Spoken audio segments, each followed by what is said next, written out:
வாங்க இன்றைக்கி பூண்டு குழம்பு செய்ய போகிறோம். பூண்டு வந்து புது பூண்டு சீசன் வந்துருக்கு இல்லைங்களா. இப்போ புது பூண்டு நல்லா அந்த மாதிரி கிடைக்கும் பெரிய சைஸில். இப்போ வந்து பூண்டு குழம்பு செய்யணுமானா இந்த பூண்டு நல்லா தடியாக திக்காக இருக்கும். இப்போ ரொம்ப நல்லா டேஸ்ட்டாக இருக்கும். இப்போ அதை செய்ய போகிறோம். அதுக்காக 3 பூண்டு எடுத்துருக்காங்க, நல்லா பெரிய பூண்டாக. இதை நல்லா உரித்து எடுத்துகிட்டு வந்துடுறேன்.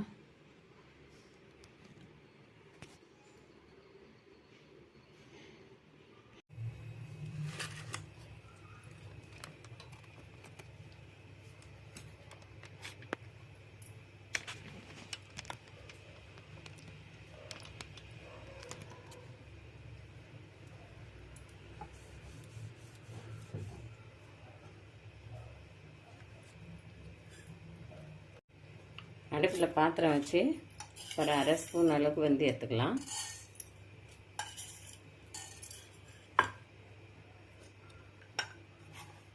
சீரகம் ஒரு 1/4 ஸ்பூன் அளவுக்கு எடுத்துப்போம்.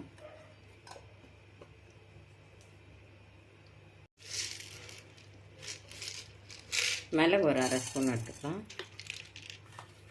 2 காஞ்ச மிளகா ப்ரௌனாக கொஞ்சம் வறுத்துப்போம். கொஞ்சம் தீய விடக்கூடாது, சும்மா வாசனைக்கு லைட்டாக ப்ரௌன் கலராக வர அளவுக்கு வறுத்து எடுத்துப்போம்.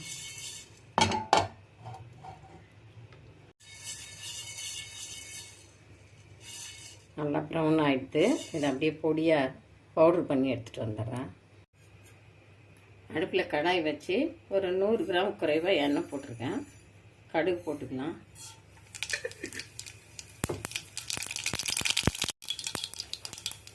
கடுகு நல்லா பொரிஞ்சிடுது. பூண்டு போட்டுக்கலாம்.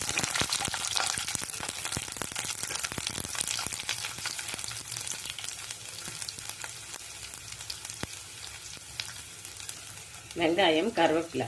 வெங்காயம் பொடியாக நறுக்கியிருக்கேன், கருவேப்பிலை ஒன்று வச்சுக்கலாம். அதையும் அப்படியே போட்டுப்போம்.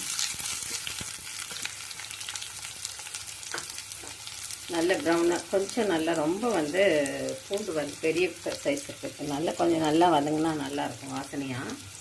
ஆனால் எவ்வளோ ரொம்ப ப்ரௌனாக இல்லாமல் லைட்டாக வறுத்து எடுத்துக்கலாம்.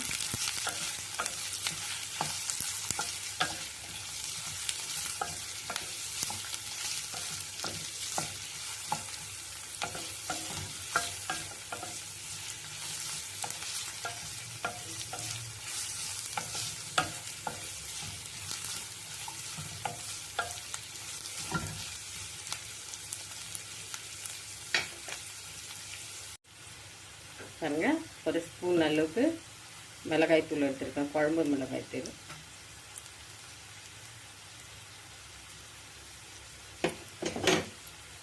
நல்லா இது மிக்ஸ் பண்ணிக்கலாம்.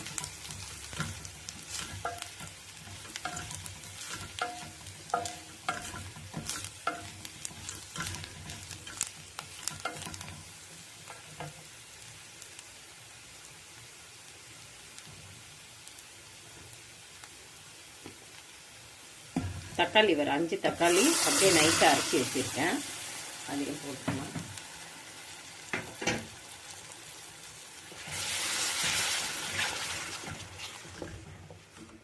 நல்லா இந்த தக்காளி எண்ணெய் அப்படியே கசிந்து வரட்டும். திக்காக வதங்கி வந்த பிறகு தான் நல்லாயிருக்கும். இப்போ தேவையானாலும் உப்பு போட்டுக்கலாம்.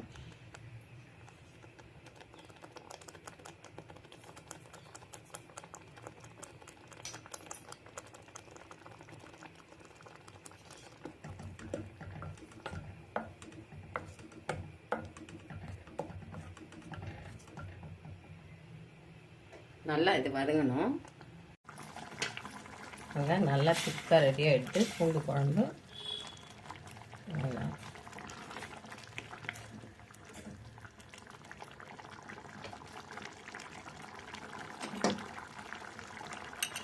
நல்லா பவுட்ரு பண்ணி வச்சுருக்குறீங்கள, இந்த பவுட்ரு அப்படி மேலே போட்டுக்கலாம்.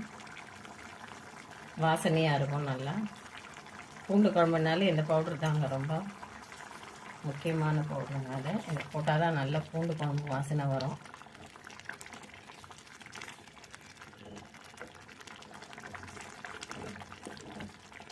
நல்லா திக்காக எடுத்து இப்போ அப்படியே அடுப்பு ஆஃப் பண்ணி விட்டு மூடி போட்டுக்கலாம்.